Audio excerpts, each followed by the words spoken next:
Ahoy, hoy. Welcome to Head Games, the science and psychology of sports. I'm Dr. Brett Levine, joined as always by Dr. Ben Rosenberg. Our guest today is the Director of Wellness and Development for the Toronto Raptors and the former Director of Clinical and Sports Psychology at University of Arizona, Dr. Alex Auerbach. Alex, welcome to Head Games. Thank you both so much for having me. Excited to be here. Thanks for joining us from sunny Tampa and not Toronto. Because of certain pandemics. So explain to us what you do. Explain what does a director of wellness and development do? And how did you get there? Sure. So a director of wellness and development does both counseling and sports psychology and also oversees player development. So my role is really to think holistically about our players and their lives off the court. So you can sort of break that down into kind of mental health, mental performance, sort of life skills development kinds of activities, professional development, and kind of community engagement. So I think about a lot of different ways that our players can get involved, help grow their personal brands, understand themselves better, understand their performance better, and try to really put a nice bow on what's happening away from basketball so that when they show up for basketball, they're kind of their whole selves and feel like they can perform their best.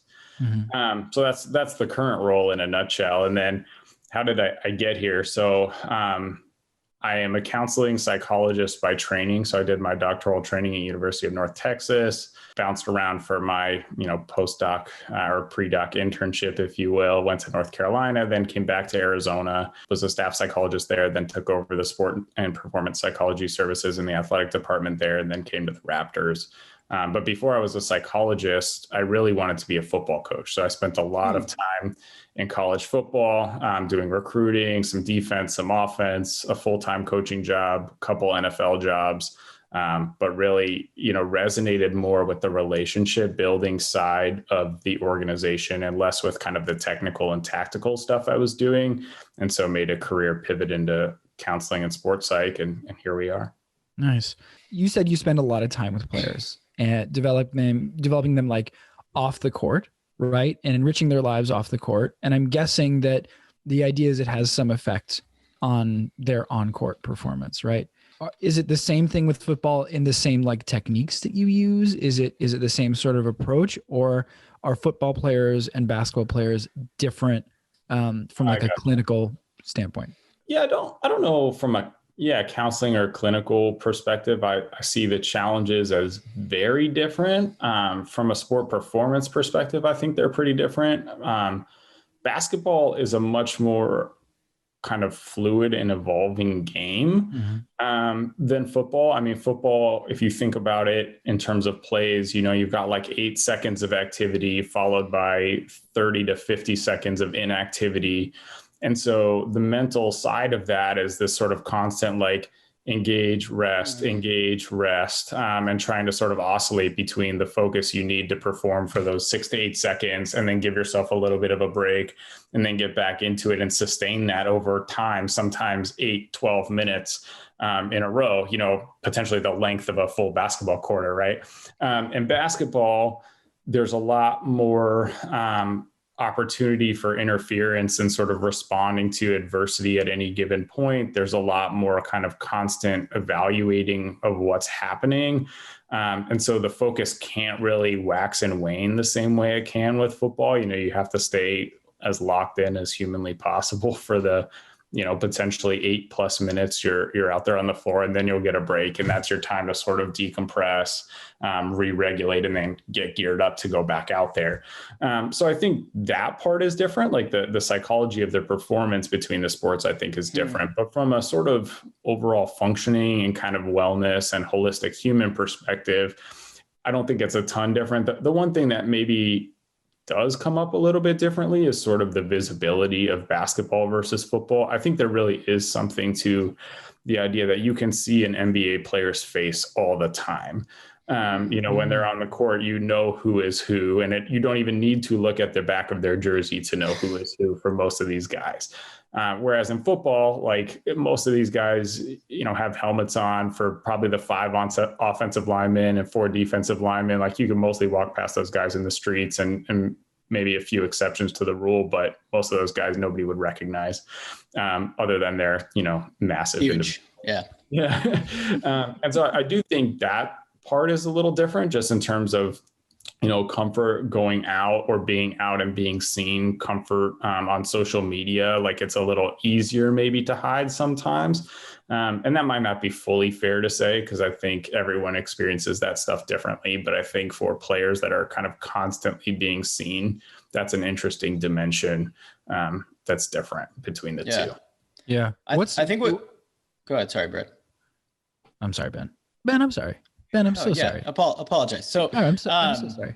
I think what you're saying about the difference in the sort of preparation that's involved in getting ready for the on-court or on-field performance in each sport's really interesting.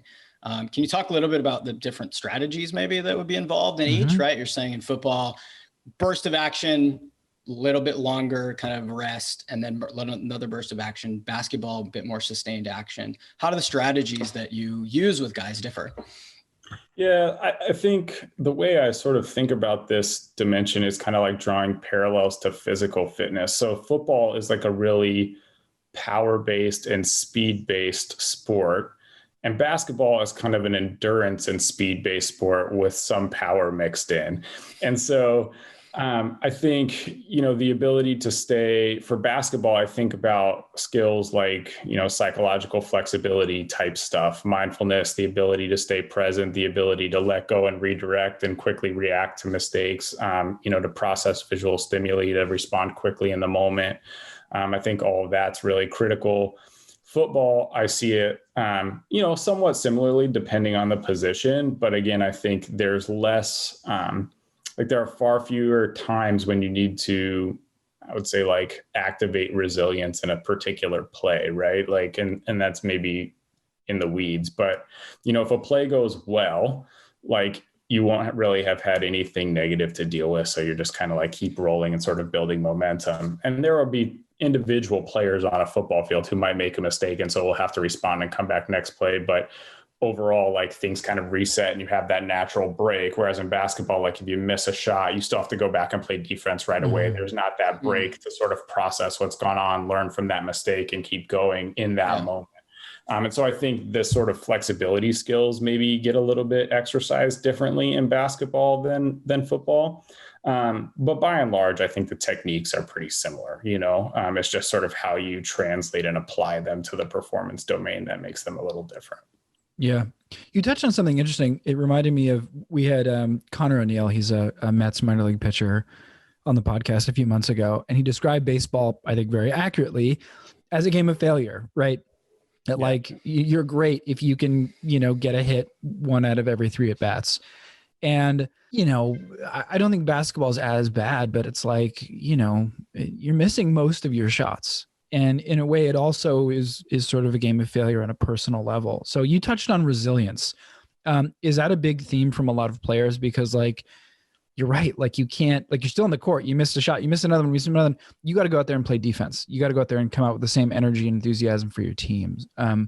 So what's that like? Do you see basketball as similar to baseball in the sense that like failure is definitely a theme that a lot of players are having to struggle with? Yeah, I think, again, maybe the difference is kind of the break you get in baseball, right? And so there's sort of time after a strikeout to go sit down and try to think about what happened and process and then let that go. Whereas in basketball, I think that process has to be almost instantaneous, or you have to choose to not deal with it in the moment and deal with it when you get to the sideline. And those choices are also sort of split second. But you're right, there's a lot of failure or missed opportunity that takes place in basketball. And I think one of the keys is learning to not ride the outcome so much of each individual possession or each individual shot, and to really stay, we talk about obviously process goals a lot in sports psychology, or focusing on the process. And at times I think it's like a little overplayed, but I think there's a reality to just learning to stay in the moment, to learn to respond effectively to these missed opportunities and stay present with what you need to do. And, there are different skills you can use to help you get on track, right? Whether that's a quick reset and refocus routine or some sort of cueing. There's a lot we can teach players to do to help them stay in the moment when they find themselves distracted. But ultimately, you don't necessarily get the chance to deal with the missed opportunities in basketball the way you might get to in some of these other sports. And I think like hockey and soccer are kind of similar, right? These like constantly fluid. There's not necessarily natural breaks in play where you have these similar kind of dynamics where you have to learn to compartmentalize almost performance a little bit. Like while you're out there, you're just focused on the task at hand. You try to decrease your self-monitoring, stay focused on what's happening with your teammates and sort of be in the game. And then when you come out, that's your chance to sort of, again, self-regulate, think a little bit about what's gone on, reflect, and then try to apply what you've learned and get back out there and refocus again. Right. Do you think that in a way, like I like the comparison you made, a baseball player goes up there and just strikes out miserably, and then there's that break. You go sit on the bench maybe for a long time before you get another chance to redeem yourself. Whereas in basketball, it's like, okay, I missed a shot. I have to, flip a switch. Now I'm playing defense. You might not get a shot for a bit. You might get a shot maybe a minute later, right? Maybe 30 seconds later, maybe 10 seconds later, right? Do you think that is helpful or hurtful? The fact that like there is the fluidity to basketball, and does that give players a chance to sort of recover based on the rhythm of the game? Or is it hurtful because it can compound? You miss a shot, then you don't play defense, then you don't get to your spot. You don't take a shot, whatever it is, you don't make the assist. Like comparing, sticking with that comparison in terms of just baseball and basketball. Do you think that's helpful? Or do you think that's hurtful? I think they both probably have advantages and disadvantages. For basketball, I guess one of the challenges I see across the league is when you see guys who have made one or two mistakes, the normal response is to try to go massive at some point, take a huge risk, gamble on a field. Yeah. Take a 50-foot 3-pointer in some attempt to kind of get yourself into the game. And so I see that as like a disadvantage of the constant flow of basketball. Is it almost like the mistakes can lead people to take increasingly bigger, less calculated risks to try to make up for the mistakes that have happened. Wow. Whereas in baseball, like if you strike out, you don't really get the chance to try to go hit a home run right away. Like you have to kind of sit there and dwell on that. The challenge is, so I think that's maybe a disadvantage of basketball, but one of the advantages is if you can learn to not do that, if you can learn to sort of stay present with the game, allow things to unfold and develop, stay focused on your particular assignment and not try to make the 50-foot 3-pointer, chances are you're going to actually help yourself get back in quicker, respond more effectively, all of those things. Yeah. And so that'd be really positive. I think the disadvantage of baseball is if you don't teach people how to cope with those strikeouts, like you might just be sitting there in the dugout for a really long time thinking about your failure. And that's not really a good place to live either as it pertains to getting ready to go perform, even if you're going to go field next, right? Like if you don't want to just be standing out there in the outfield, reliving what you just missed 3 times on. That's not helpful either. But the advantage again is there, I think, are quicker opportunities to learn and then let go than there might be. So I think it's like some of the emotion regulation, some of the thought regulation processes just play out differently. So can you talk a little more specifically about that? Let's like put yourself in the head of a player, a basketball player who just failed. They made a turnover, missed a shot, whatever it is. Like, what are the processes you're encouraging guys to engage in right then in that moment such that they'll be right back into the flow of the game? I think it's, you hear kind of the coaching cliches of next play, but that's very much where it is. I think for me, it's just a little bit more focused. So it's sort of like, once you put up the shot and the ball's like out of your hand cleanly, there's like really nothing you're going to do once the ball is in the air, right? So the best thing that you can do is determine what your next play is, right? And so you want to scan for whatever the cue might be. So it's sort of like, if you make a shot, great, go locate the guy you need to defend. If you miss a shot, great, go locate the guy you need to defend. Like the process is pretty much the same, barring maybe jockeying for a rebound or whatever, right? So it's trying to help guys, stay focused on the task at hand. Don't worry so much about the outcome of each individual shot, and then to try to give themselves, catch little moments where they can sort of allow things to let go. So some players maybe respond better to a gentle curse word underneath their breath, or a loud curse word, externally, whatever helps you sort of let that play go. And then again, refocus and redirect. And so a lot of it's really just about that kind of constant shifting of attention within the confines of the game that can be helpful, right? So where things tend to go wrong is when you let attention drift to all these other consequences that you can't control right now. Like, oh, if I make the shot, I'm going to get to play 5 more minutes. But if I miss the shot, I'm going to get pulled. Whether or not that's grounded in reality is almost like irrelevant, right? It just ends up leading down this really distracting rabbit hole that takes you literally off the floor mentally, right? And then the goal is to really help players stay in tune with what is keeping them on the floor right now. And so, again, you ask about kind of processes. I think it's that simple: reset and refocus routine. Let it go, redirect your attention, try to be in the moment as quickly as you can. And you can sometimes you can have your teammates help you out with that, right? Like if they can shout a direction to you to help you reorient more quickly, that's great. But if they can't, that's okay. It's partly on you as a performer to figure out how to do that effectively and quickly. It's not easy. It can't be easy. No.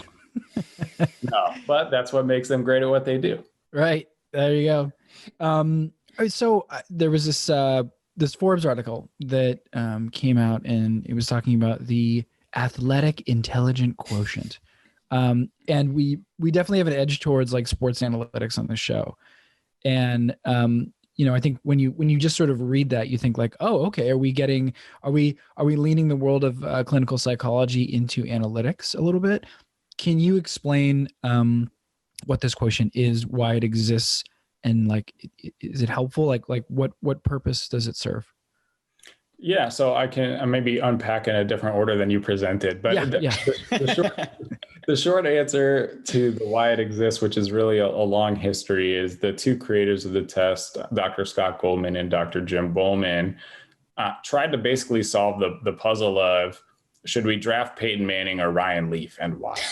Wow. Why don't they call it the Goldman and Bowman quotient? They're both too humble to slap their own last name after the test, which is rare for egotistical scholars like me. Oh, that's one of the reasons I love that. But I think, they really thought critically about like how could people actually make that decision, right? What are some of the factors that actually separate people? And these two gentlemen are both very intelligent. And so they looked at some of the literature around like what helps people be successful, and intelligence emerges pretty clearly across domains as a predictor of success, right? Whether that's in pilots or surgeons or academics. It's really sort of a foundational element of higher performance. And that doesn't mean that people couldn't compensate or supplement intelligence with some other great characteristics, but I don't think it's fair to say that it's not important, right? So these guys tried to then look into like, okay, what's really happening in sport performance, right? Because it's not the same thing that's happening in academic performance, right? Like all of us have been through the process of taking an English test, right? Like that is very different sort of rote recall, or if you're really, really great with literature, maybe you just wing it. But, there's a different sort of intelligence dimension that gets tapped into in that space than does in sport. And so they unpacked it and landed on these 4 factors: visual spatial processing speed, reaction time, and learning efficiency. And so visual spatial processing, you can think of like, in my world is like court presence and awareness. How do you see the basketball court? Cool. Reaction time is exactly as it sounds. Processing speed is really the speed and accuracy of your decision making. And then learning efficiency is kind of how quickly can you acquire and apply new information. Mm-hmm. And so really it kind of boils down to like, how do these players do what they do from an intelligence or cognitive perspective? And I think to answer your final question, I think it's tremendously helpful. I think there's an element of this that's about helping performers understand themselves more and how they do what they do, so that, the test can be used to help players understand like what might be factoring into how they're performing, and then think a little bit differently or learn new strategies around how to improve their performance. So, if there's one subtest, for example, that measures a person's ability to hold visually presented information in mind, kind of like a formation photograph on the sideline, right? If you're a guy who just doesn't do well with visually presented information, that's helpful, because then you can tell your coach, like, hey, you really need to like explain this to me with your words. Don't just show me this photograph and let me figure it out. Right. Right. So there's parts of that we can then translate to the individual performer that we can help them see or understand better.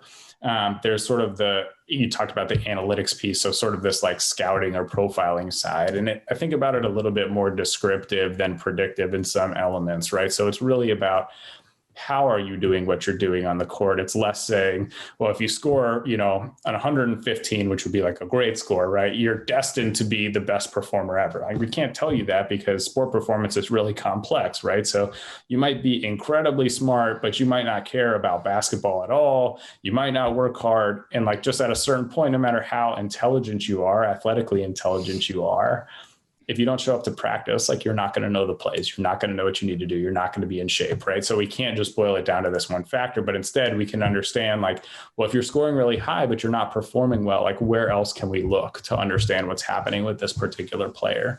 And so from an analytics or scouting perspective, it helps to just give some metric for some of these other sort of intangible things that people often talk about, football IQ or basketball IQ. Right. Or smarts or wanting smart players, like that's all fine and well, but here's a way to capture it in a more scientific way. Speaking of capturing it, how are these things measured?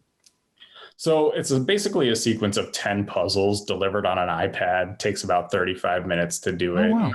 And the instructions are written for 4th grade level. So it's, pretty easily comprehended. And the tasks are all sort of culturally agnostic. Like you don't need any historical knowledge of the English language or English American history to score well, right? So if you think about like traditional intelligence tests, like the Wechsler scales, they'll ask questions about Martin Luther King, and like that's great if you went to school in the States, but if you didn't go to school in the States and you've never heard of Martin Luther King, the score is not really going to reflect what you're capable of. It just reflects that you don't know. Yeah. So the items were all designed with that in mind.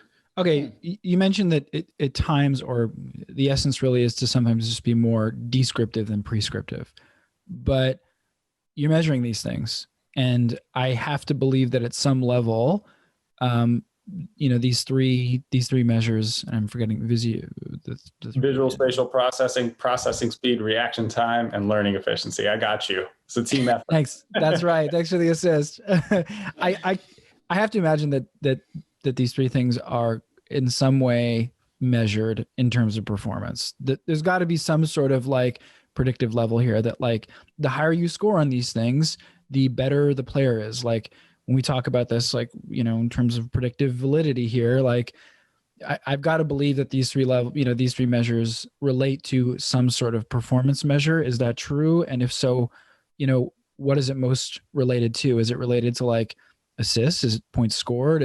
What is it? So we have done some research, and we're kind of constantly doing research. We've partnered with a couple different labs now to try to take it sort of outside the company and see what else can happen without it being the 3 scientists who have worked on it. But I think we found some position-specific things across sports, whether it's baseball, football, or basketball. Those are kind of the 3 playgrounds we've played in the most, if you will. So there's some, in football, some research that suggests a higher AIQ score leads to, I think it's career approximate value, which is this sort of pro football focused metric around like how long you stay in the league, what you contribute. And then there are more sort of nuanced things, I'd have to look at it to refresh my memory, but there's a relationship between, I believe it's reaction time and tackles for linebackers and defensive linemen. Yeah.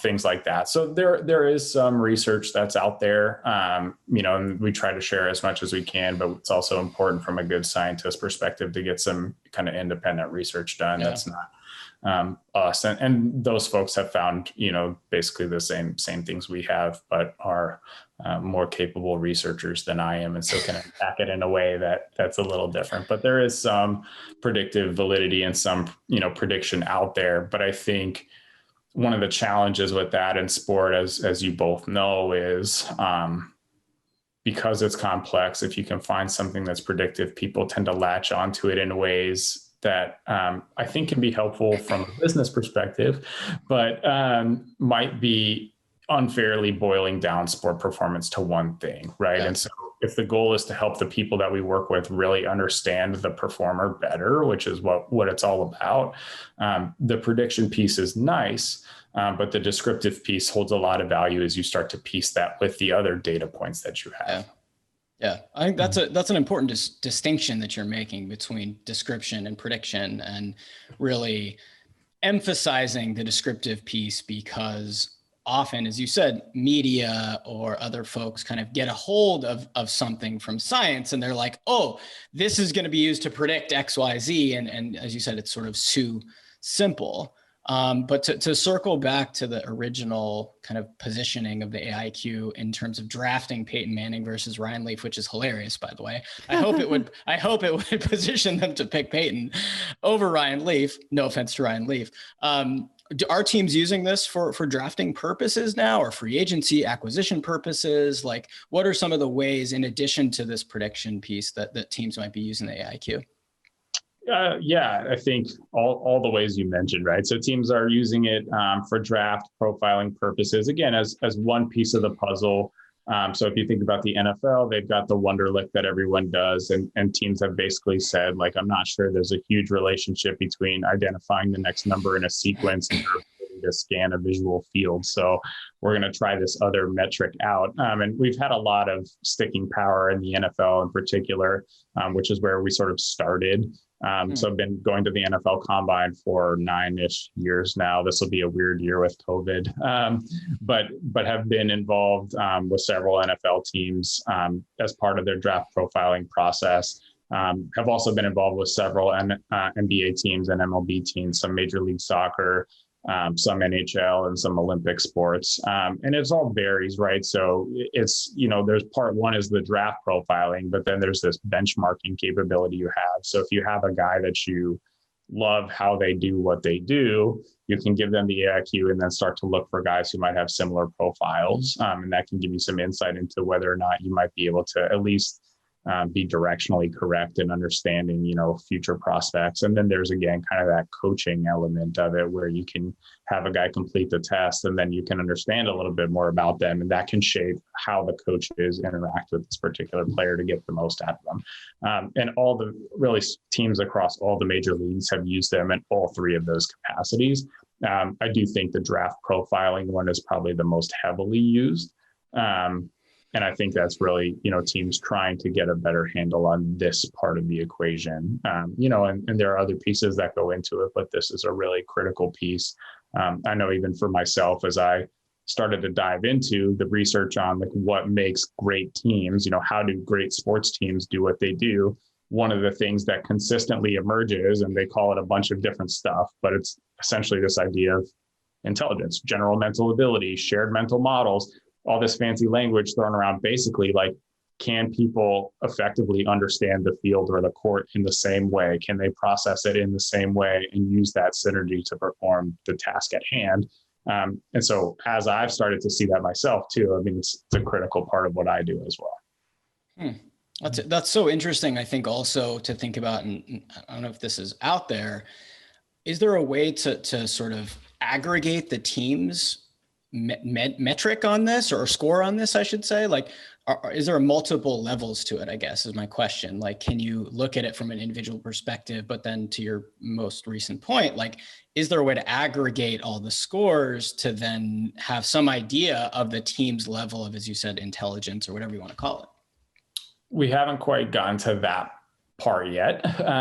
But I would say I personally kind of experiment with thinking about things in that way, especially as I've done some of my research and thinking about how I can contribute to our draft process. I think oftentimes in sports, people get hung up on, and perhaps rightfully so to a degree, kind of like character strengths or personality characteristics. And I do think there's a place for that. I think there's value in some of those things.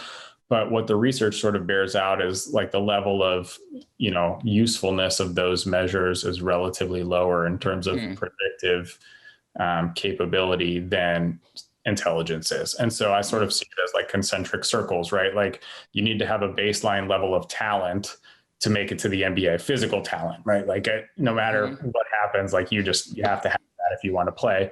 And then for me, the next concentric circle is this intelligence. And it's, I think kind of agnostic of basketball system. It's just like, if you draft a guy, you want them to be able to learn the system quickly and play amongst a variety of systems, not have to rely solely on that physical talent to perform. Right.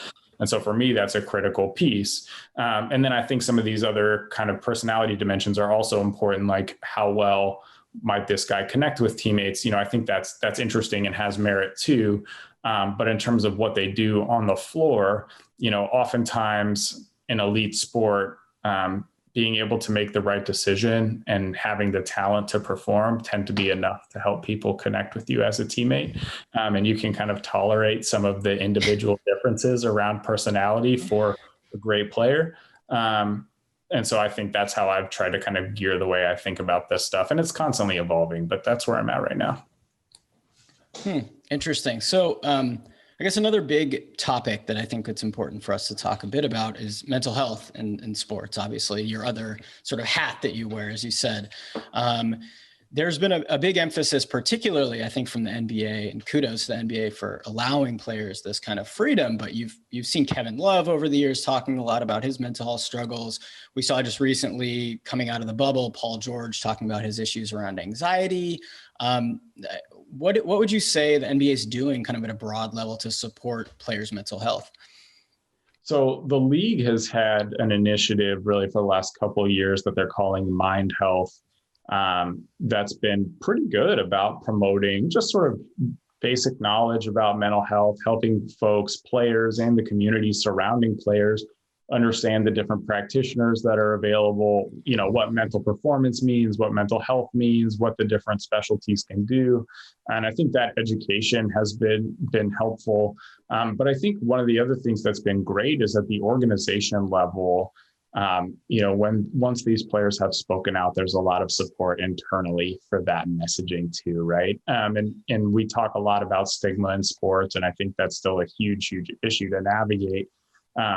But the NBA has really, I think, created a way for players to speak up and still feel well received by what's gone on. And I think you've maybe seen bits and pieces of it in other spaces. I think Hayden Hurst in the NFL is a wonderful example in his support of Dak Prescott. And I think that kind of internal community support happens a lot in the NBA, where, even if a particular player can't necessarily directly say, oh, like I share that experience or I feel that way too, there's a lot of support still for saying, hey, thanks for speaking up, or I appreciate you saying that, or, oh, that was really cool that you did that. And that sort of peer-to-peer level respect is really, really important in this space. And I think the NBA has done a great job, both at the team level and kind of larger league level, of promoting and supporting that kind of camaraderie and support that I think is critical for changing some of that kind of stigma-based narrative.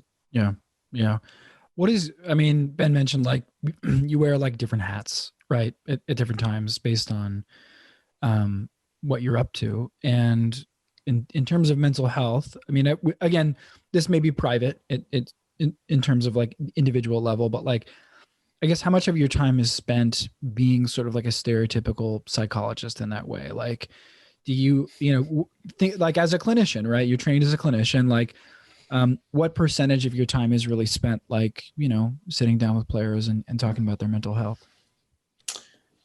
It would be hard to put a percentage on it. I think if I was saying a percentage of stereotypical clinician, I would say probably like 0% or 1%. This role is very different than kind of traditional mental health settings, in that, you may not have kind of a formal session as your opportunity to make a difference. It might be, a player walking off the court after shooting. It might be catching someone on the way to the locker room, and all those different opportunities are opportunities for the intervention, but there's not that kind of formal session necessarily. And so I think it kind of happens piecemeal, which is why it's hard to give a percentage, right? Like there's a little bit of learning about this guy here and a little bit of understanding there. And then all of a sudden there's this conversation that you have. And, if you plant one good seed for a good idea, that might be, the work that you did today.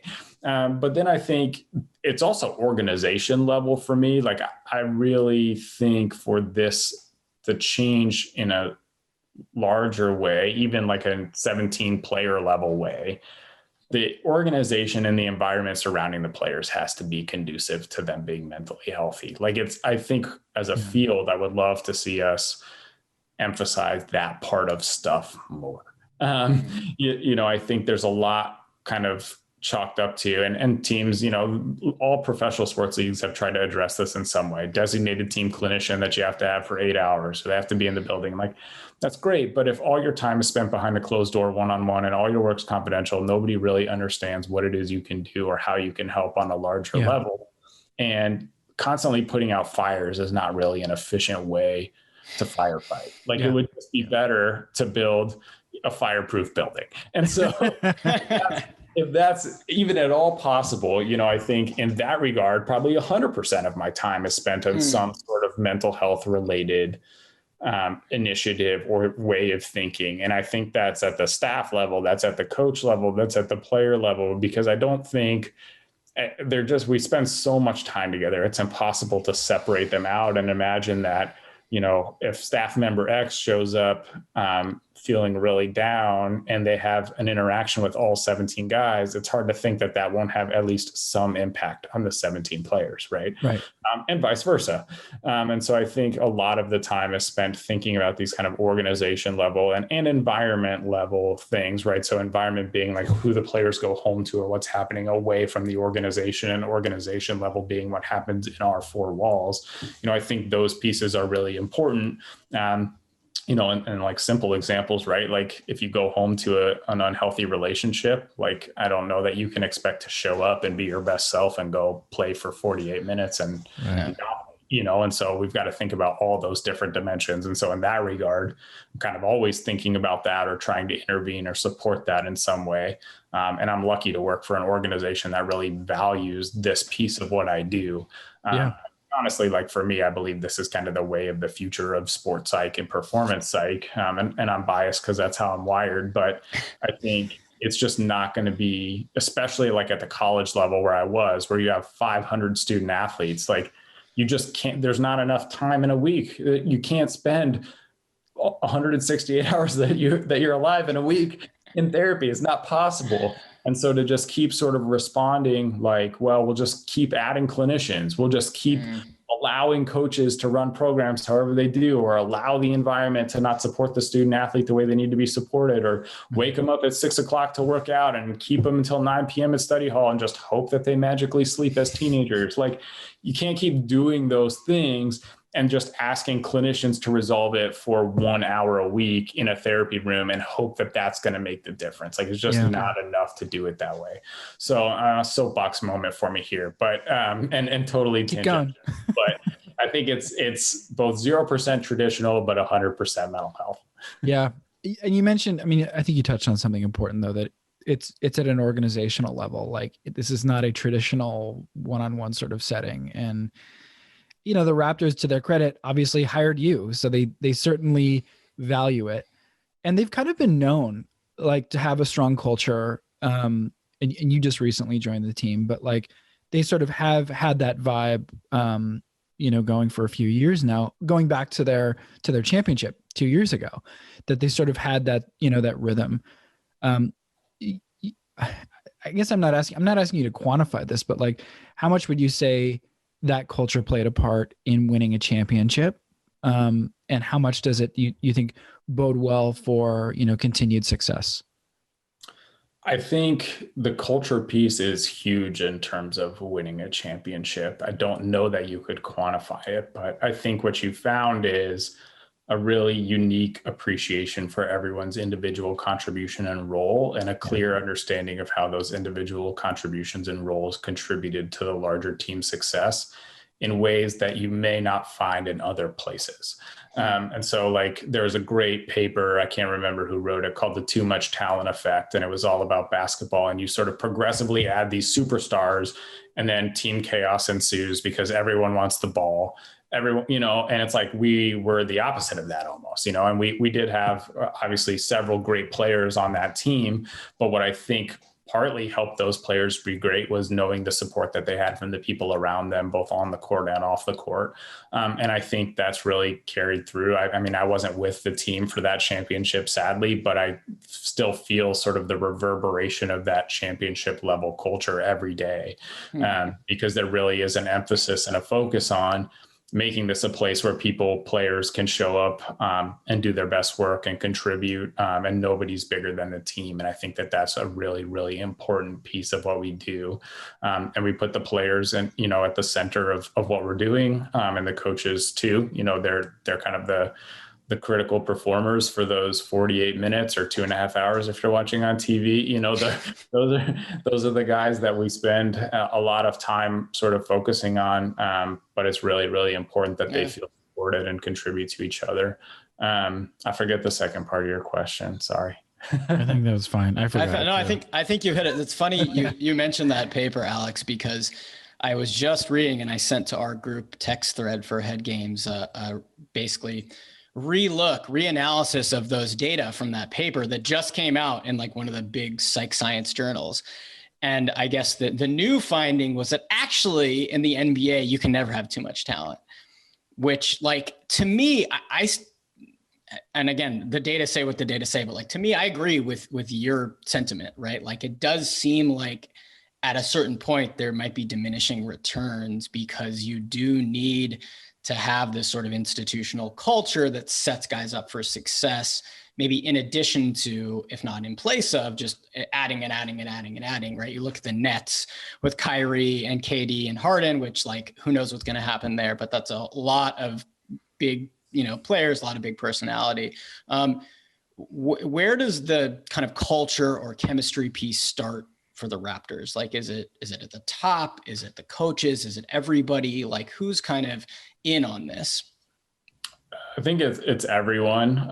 But, I'm fortunate to say, our team president, Masai Ujiri, is very clear on what he wants for the organization. And Coach Nurse, buys in and supports and has his own things that he values and supports. And it's really kind of a synergistic relationship.